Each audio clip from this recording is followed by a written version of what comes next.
আশেপাশে বাড়িতে দেখলাম কেউ তো কাজে নিল না, দেখি এই বাড়িটা দেখি নেয় নাকি। বাড়িতে তো ঢুকে পড়লাম না বলে, দেখি একটু ডেকে। ও গিন্নিমা, গিন্নিমা। হ্যাঁ, কে কে তুমি? তোমাকে তো চিনতে পারলাম না। আমাকে চিনবেও না, কিছু কথা ছিল। তোমাকে চিনি না শুনি না, তোমার সঙ্গে কিসের কথা আমার? একটু দুয়ারটায় বসবো? কি রোদ!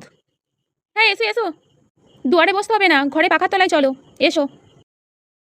গিন্নিমা খুব রোদ লেগেছে, একটু জল দেবেন? আমাকে গিন্নিমা বলতে হবে না, বৌদিমণি বলো। বসো। আচ্ছা বসছি। কি বলবে বলো। আমায় একটা কাজ দেবেন? তুমি আমি কি কাজ দেবো? কেন, বাড়ির কাজ।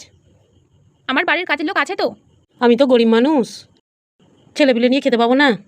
আমায় একটা কাজ দিন না, আমি সব করতে পারি। তুমি কি কাজ করতে পারো? বাসন মাজা, কাপড় কাচা, ঝাড় দিয়া, ঘর মোছা, আপনি যা বলবেন আমি তাই করব। আমার তো ওই কাজের লোক আছে গো। তাহলে আর কি করা যাবে? কাজটা হলে আমার খুব ভালো হতো। ঠিক আছে দাঁড়াও, আমার আবার দয়া শরীর, এরম ভাবে বলছো। তার মাইনে কত নেবে? আপনি কত দেবেন? আমি মাসে 1500 টাকা দেবো।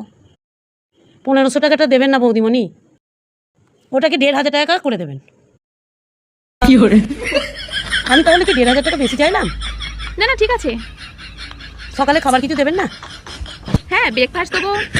ব্রেকফাস্ট দেবেন? সকালে জল খাবার দেবেন না? তাহলে দুটো মুড়ি দেবেন, তাহলেই হবে। আর দুপুরে লাঞ্চ দেবো, আর কিছু দিতে পারবো না। বৌদিমণি আপনারা তো বড়লোক মানুষ, ওই লাঞ্চ ফাঞ্চ খাই না, দুপুরবেলা দুটো ভাত দিলেই হবে।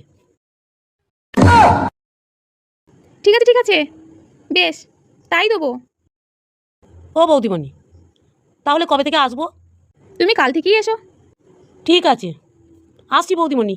হ্যাঁ এসো। কাল থেকে তাহলে আসবো, কাজটা দিয়ে আমার খুব উপকার করলেন।